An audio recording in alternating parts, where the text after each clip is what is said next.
Bom, na parte um nós falamos sobre a evolução, a origem, a evolução de onde que vieram os primeiros tetrápodes até chegar em Lissanfíbia, que são os anfíbios atuais. E agora nós vamos falar, especificar um pouquinho quais são os organismos que representam cada ordem, quem são essas espécies, para aí podermos chegar no objetivo principal, que é falar qual é a importância, né, do estudo desse grupo para a biologia.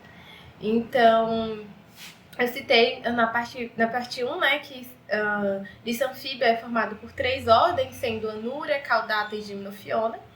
Então, agora eu vou caracterizar um pouquinho Anura, né? Anura, esse nome significa a ausência, né, de cauda.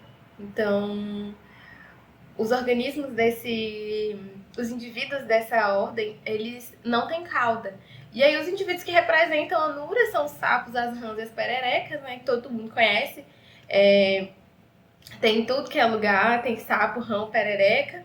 Eles possuem o hábito de vida anfíbio, então eles passam pela fase larval, que é o girino, eles passam pela fase juvenil aquática, então seus ovinhos são colocados, né? O macho e a fêmea copulam, coloca o ovinho lá em ambiente aquático.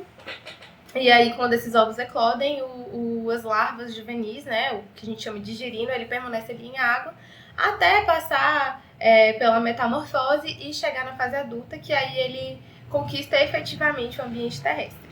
Então, os anuros, né, eles possuem esse hábito anfíbio. Alguns preferem mais, por exemplo, os sapos, eles preferem mais, assim, na fase adulta eles preferem mais o ambiente terrestre, então eles se enterram, ficam mais, eles habitam alguns lugares que possuem temperaturas elevadas. Já as rãs e as pererecas, elas já possuem um hábito mais arborícola, elas gostam de árvores, de beira de rio, beira de lago. No geral, todos eles gostam, mas as rãs e as pererecas, elas são mais frequentes nesses ambientes que são mais próximos de lagos e rios, enquanto sapos é mais fácil de encontrar no ambiente urbano, que não necessariamente está perto de rio, mas sempre em locais úmidos. Porque, no geral, os anfíbios, eles necessitam de um ambiente úmido. Apesar deles conquistarem o ambiente terrestre, eles precisam de condições climáticas ideais. Então, eles precisam de ambientes úmidos para realizar, até mesmo para poder realizar as trocas gasosas. Lembrando que os anfíbios, eles fazem 3 tipos de respiração, né? Então, eles fazem trocas gasosas através da pele, né? Respiração cutânea, pulmonar e até branquial, né? Principalmente na fase de larva juvenil.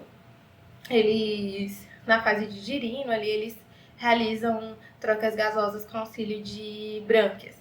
Então, eles precisam ainda desse ambiente úmido. Se o clima estiver muito seco, eles vão procurar o lugar mais úmido possível para poder se acomodar ali e conseguir conviver bem. Já segundo grupo a segunda ordem, né, desse grupo é o Caudata, e o nome já é super sugestivo, né? Caudata é porque eles possuem cauda, presença de cauda. E aí os indivíduos que representam essa ordem são as salamandras e os tritões. Então, esses indivíduos possuem cauda, as 4 patinhas, rabinho, eles possuem a pele bem lisa, escorregadia. Tanto as salamandras quanto os tritões, eles eles possuem o hábito anfíbio, porém, muitas salamandras e tritões, na fase adulta, eles permanecem na água.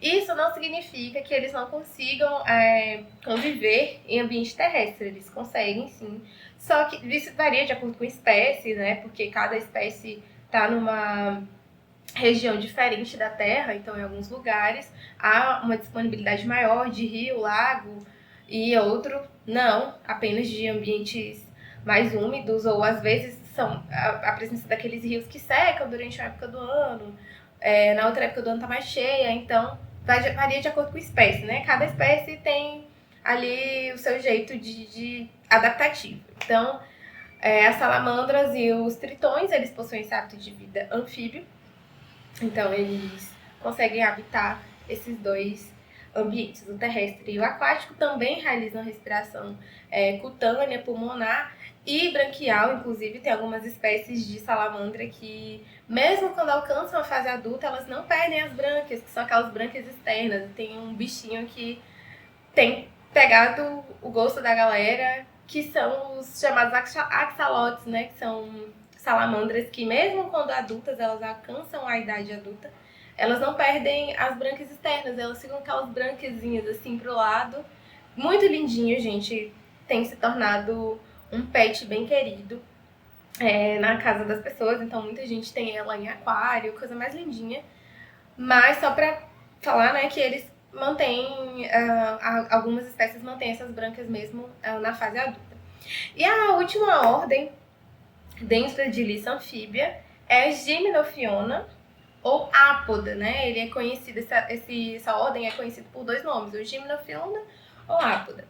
As Gymnophionas, elas são as mais diferentes desse grupo. Isso porque ela é representada pelas cobras cegas, né? Ou cecílias, tem pessoas que também chamam de cecílias. E elas não possuem os 4 membros. Ela realmente parece uma cobra. Parece muito com a cobra. Tem um corpinho ali, parece uma escamazinha, né? Seu corpo parece ter uma escama. Ela possui os olhos super atrofiados, às vezes até ausente. E por que ele é o grupo mais diferente? Ele é a ordem mais diferente desse grupo de Liça anfíbia. A falta dos 4 membros, né, que caracteriza a tetrápoda. E ele não, apesar assim, ele não possui um hábito anfíbio por não habitar água, ambiente aquático. As fêmeas, né, colocam seus ovos em ambientes próximos de lagos e rios. Então elas fazem o seu ninho ali subterrâneo.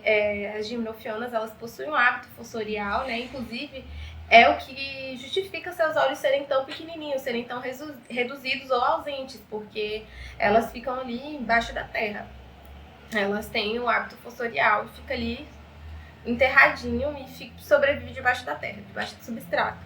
E aí elas fazem os seus ninhos em locais úmidos, ou perto de lago e rio, ou enterrado, mas elas não colocam os seus ovinhos em água. Então, seus ovos eclodem e os filhotes, eles ficam ali naquele ambiente sempre úmido, mas elas não necessariamente colocam seus ovos e sobrevivem dentro da água, assim como os anuros e as salamandras e tritões, né?